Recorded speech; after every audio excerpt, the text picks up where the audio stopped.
အားလုံးပဲမင်္ဂလာပါရှင် Resilient Page ကနေပြီးတော့မှပြန်လည်ကြိုဆိုလိုက်ပါတယ်ဒီနေ့မှာတော့ 5 adjectives to describe your feelings today ဆိုကိုယ့်ရဲ့ခံစားချက်တွေကိုထုတ်ဖော်ပြီးတော့မှပြောလို့ရမယ်ပြလို့ရမယ် adjective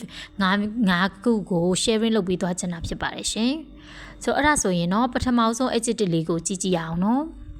ပထမဆုံး adjective လေးကတော့ nervous ဖြစ်ပါတယ်ဆိုသူ့ရဲ့အဓိပ္ပာယ်က worried or afraid about something တခုခုကိုစိတ်ပူပြီးတော့မှကြောက်နေတယ်လို့ပြောတဲ့အခါမျိုးမှာသုံးလို့ရတယ်ပေါ့နော်ကိုယ်စိတ်ထဲမှာတခုခုတွေးပြီးတော့ကြောက်နေတယ်လို့ပြောချင်တယ်ဆိုရင်ဒီစကားလုံးလေးကိုပြောလို့ရပါတယ် nervous so for example she felt nervous before the job interview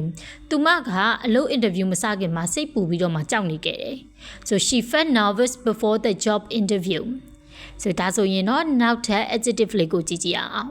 နောက်ထပ် adjective လေးကတော့ confident ဖြစ်ပါတယ် so confident ဆိုတာကတော့မြန်မာလိုဆိုရင်တော့ယုံကြည်မှုရှိတာပေါ့နော် so feeling sure about yourself so ကိုယုံကြည်မှုရှိတယ် so ဒီမှာ example အနေနဲ့ဆိုရင် he is confident that he will pass the exam သူကစာမေးပွဲအောင်မယ်လို့ယုံကြည်မှုရှိနေတယ် soနောက်တစ်ခါတော့ကြည့်ကြည့်အောင် he is confident that he will pass the exam သူကစာမေးပွဲအောင်မယ်လို့ယုံကြည်မှုရှိနေတယ်နောက်ထပ် adjective လေးကတော့ excited ဖြစ်ပါတယ် feeling very happy and energetic so စိတ်လှုပ်ရှားတယ် okay တခုခုကိုကကြိုပြီးတော့မှပျော်နေတယ်ဒါမျိုးပေါ့နော် excited ဖြစ်တာပေါ့ကောင်းတဲ့စိတ်လှုပ်ရှားမှုပေါ့နော် so ဒီမှာ example အနေနဲ့ဆိုရင်တော့ I'm so excited about the trip tomorrow မနေ့ပြန်ခရီးအတွက်ငါစိတ်လှုပ်ရှားနေတယ် I'm so excited about my trip tomorrow မနေ့ပြန်ခရီးအတွက်စိတ်လှုပ်ရှားနေတယ် so ဒါဆိုရင်တော့နောက်ထပ် adjective လေးကိုကြည့်ကြည့်အောင်နော်နောက်ထပ် adjective လေးကတော့ grateful ဖြစ်ပါတယ် grateful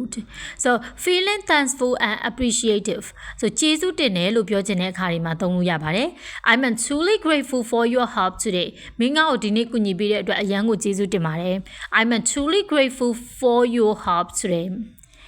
နောက်ထပ်စကားလုံးလေးတစ်လုံးကတော့ frustrated ဖြစ်ပါတယ် upset because something is difficult so တခုခုကခက်ခဲတဲ့အတွက်စိတ်အနှောက်အယှက်ဖြစ်တယ်လို့ပြောချင်တဲ့အခါမှာသုံးလို့ရပါတယ် frustrated for example I felt frustrated when the internet keep disconnecting so I felt frustrated when the internet keep disconnecting so internet ကအရန်ကျနေတော့စိတ်ပြတ်တယ် I felt frustrated when the internet kept disconnecting so internet ကအရင်ကြနေတော့စိတ်ပြတ်မိတယ် so ဒါဆိုရင်တော့ဘယ်လိုမျိုး adjective လေးတွေကိုသုံးပြီးတော့မှကိုယ့်ရဲ့ခံစားချက်တွေကိုထုတ်ပြောရမလဲဆိုတာနဲ့ပတ်သက်ပြီးတော့မှသိသွားမယ်လို့ယုံကြည်ပါတယ်ရှင် Thank you so much for your time and attention. See you in next video. By the way, don't forget to like and share the page.